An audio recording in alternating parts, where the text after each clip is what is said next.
Bonjour à tous et toutes, je fais ce tuto aujourd'hui pour vous montrer comment je fais mes masques de manière simplifiée et plus rapide parce que j'ai pas beaucoup de temps à consacrer à la confection de masques, donc j'ai cherché à me simplifier le plus possible, sachant que je ne suis pas du tout une grande couturière, mis à part rapisser les pantalons de mes enfants, c'est tout ce que je sais faire, donc il a fallu que je m'adapte et voilà, j'ai trouvé un moyen de faire des masques rapidement et facilement. Voilà, donc je fais ce tuto aujourd'hui suite à la demande de quelques copines. Alors je fais ce type-là de masque. Voilà, donc les masques droits avec les pliures. Voilà, je trouve bien, ils sont plus faciles à faire, plus rapides à faire. Et puis je trouve qu'ils couvrent très bien. Je vous montre. Voilà. Ils montent bien au-dessus du nez et ils descendent bien sous le menton, je les trouve très bien. Voilà, je trouve qu'ils couvrent bien et qu'ils sont plus faciles à faire. Voilà, les premiers que je faisais, j'ai passé à peu près une demi-heure par masque et aujourd'hui, je passe, j'ai calculé à peu près 8 minutes par masque, ce qui est nettement mieux. Voilà. Donc je vais vous expliquer ma méthode. Je précoupe des carrés au départ, c'est ma façon de faire. Donc je fais les carrés de 21 cm par 21 cm. Donc il faut deux tissus bien sûr, le tissu de base et la doublure. Je fais également, je coupe des élastiques au préalable en avance, vous voyez, j'ai un sachet d'élastique, également de 21 cm. Voilà, donc c'est facile à mémoriser. Cette taille permet d'aller aussi bien aux femmes qu'aux hommes. Voilà, donc c'est assez pratique parce que quand on distribue les masques, on ne sait pas à qui ça va aller.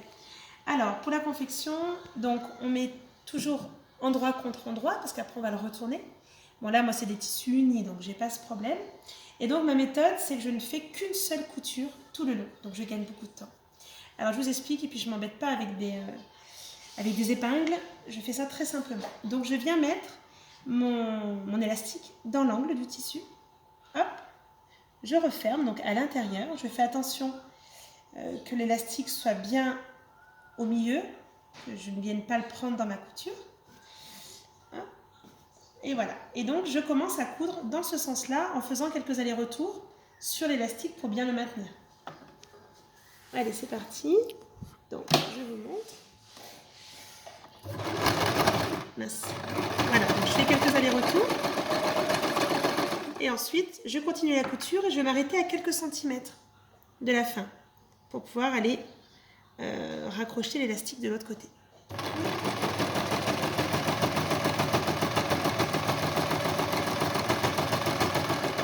Voilà, donc je suis là, je m'arrête là, je vais chercher l'autre partie d'élastique. Donc ce que je fais, moi je tire en fait au bout, là, pour pouvoir tendre l'élastique. Pour le tendre un petit peu, je viens le mettre dans le deuxième angle, hop, je referme, et je viens coudre par-dessus, tout simplement. Je fais quelques va-et-vient, voilà, et je fais en sorte de rentrer mon aiguille dans le tissu. Je lève mon sabot, et je le retourne. Donc je ne coupe pas mon fil, je n'arrête jamais ma couture. Je ferme mon sabot et je continue. Donc là j'ai un côté sans élastique et je vais m'arrêter à quelques centimètres pour pouvoir mettre l'élastique qui vient de l'autre côté. C'est parti.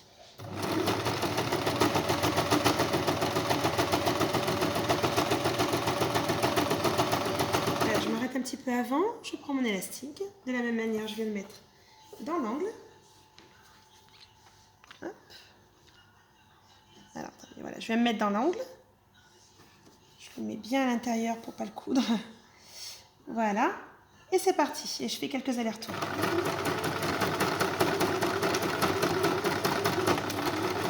Elle a un peu du mal, ma machine. Je rentre l'aiguille. Je lève le sabot. Et je continue. Et je tourne. Alors, je fais attention qu'il soit bien à l'intérieur. Parce que s'il est là, on va le coudre avec. Et je fais de la même manière. Je m'arrête à quelques centimètres du bord. C'est parti.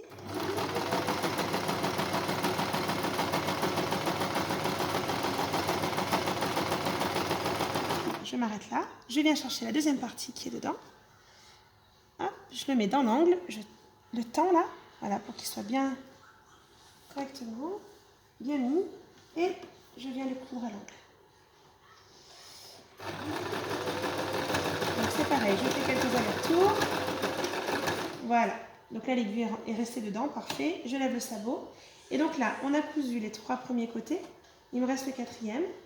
Et donc, comme je vais avoir besoin de retourner, je vais coudre seulement les 2/3. Donc c'est parti.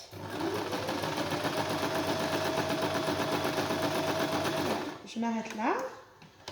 Là, c'est le seul moment où je vais couper mon fil. Voilà. Alors, ce que je vais faire avant de le retourner, voilà, c'est le dépointer. Donc, on coupe les 4 côtés. On coupe les pointes, ce qui permet de couper également l'élastique qui dépasse un peu. Voilà, et après, bon, je vois en fonction si c'est un peu trop large, parfois ça va m'arriver de couper un petit peu là, pour éviter qu'il y ait trop d'épaisseur lorsque je retourne. Voilà, mais bon, je ne le fais pas toujours. Voilà, globalement là ça va, c'est pas trop large.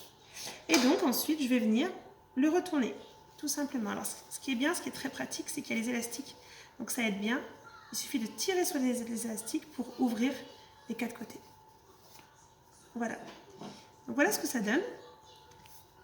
Donc là, c'est bien joli et il manque plus que cette partie-là à refermer. Alors ma technique, c'est je mets mon doigt à l'intérieur, en fait, je fais comme ça, je mets mon doigt là, hop, et je viens tendre ici l'élastique. Et ça me permet de le mettre tout de suite correctement. Voilà. Alors ce que je fais, est-ce que tu peux montrer? Pour coudre ça, je vais décaler, je vais mettre mon aiguille sur la partie plus à droite. Hop, je vous montre l'aiguille. Du coup, elle s'est décalée à droite du sabot. Et donc, je prends cette partie, je viens la mettre là. Alors, ce que je fais, je couds toute la longueur pour que ce soit plus joli. J'aurais pu coudre à partir du milieu, mais c'est moins beau. Donc, je couds toute la longueur. Voilà, je me mets bien sur le côté droit pour être sûr que ça attrape bien les pliures. Et c'est parti. Voilà, là, je tiens bien.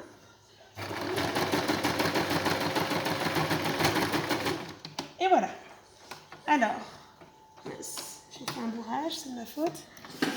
Voilà, donc là, bon, je vous apprends rien. On coupe les fils qui dépassent. Voilà.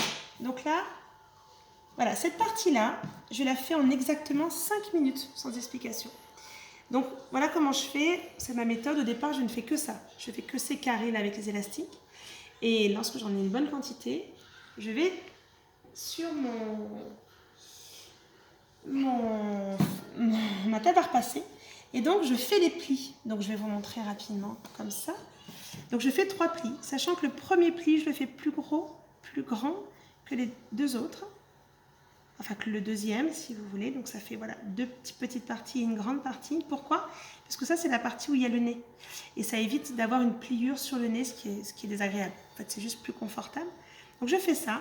Je passe un coup de fer à repasser sur tous mes tissus. Et ensuite, c'est très simple. Vous voyez, j'ai que 2 coutures à faire. Une ici, une là. Et c'est terminé.